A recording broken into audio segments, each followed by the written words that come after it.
Hello everybody and welcome again to my channel. And today I'm going to be reviewing the same brand I've been reviewing for a good long time and for good reason, and that it's Casio.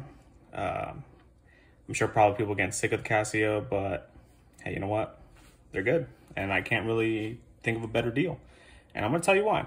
Both of these watches individually are less than $25. Obviously retail can change, Amazon prices, eBay, yada yada, but even individually in person, they're not that expensive. In person, probably gonna be over 25 because of, the retail store prices and whatnot, but at least as I can find them on Amazon, when I bought them, they were under 25.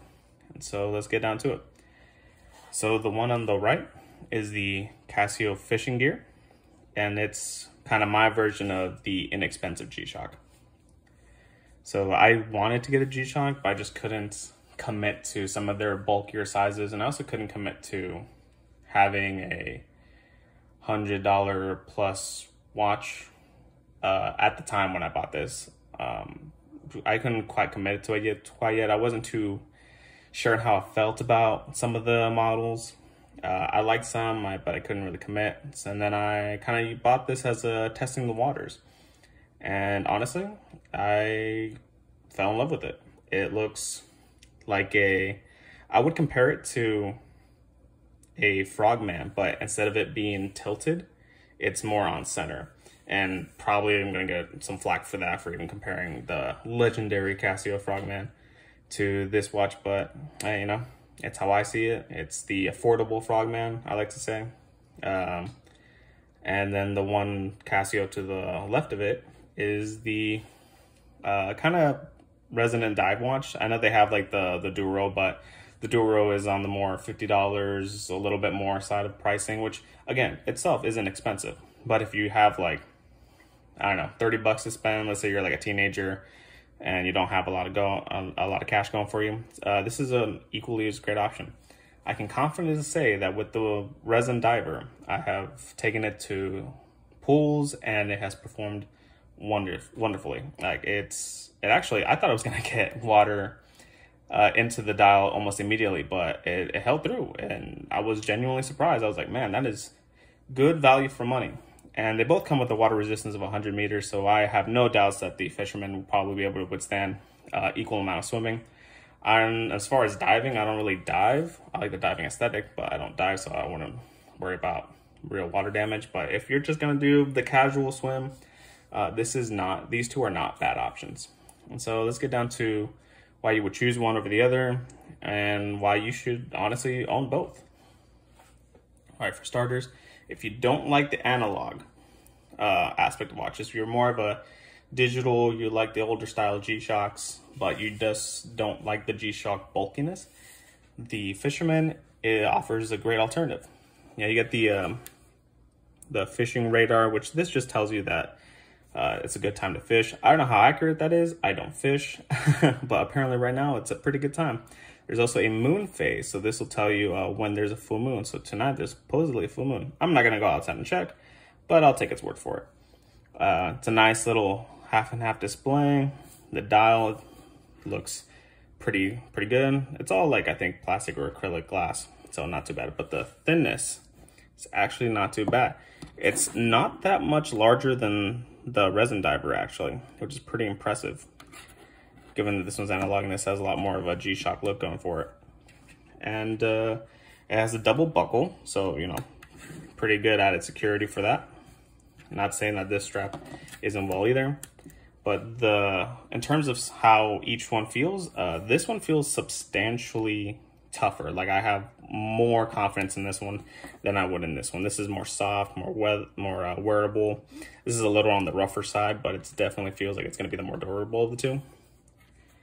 And there's no crown because it's a digital. There's a bunch of digital options you can do. I'm not going to go through them because they're the same, and I feel like every other Casio, they're the same at World Time. They're the same in well, they're not the same in the calculator watch. That one has a little bit less features, but they're roughly the same. And on to this one. So this is what I wanted my Timex Expedition to look like, which is a shame because the Timex Expedition was, I'd say, about $10 to $15 more than this watch.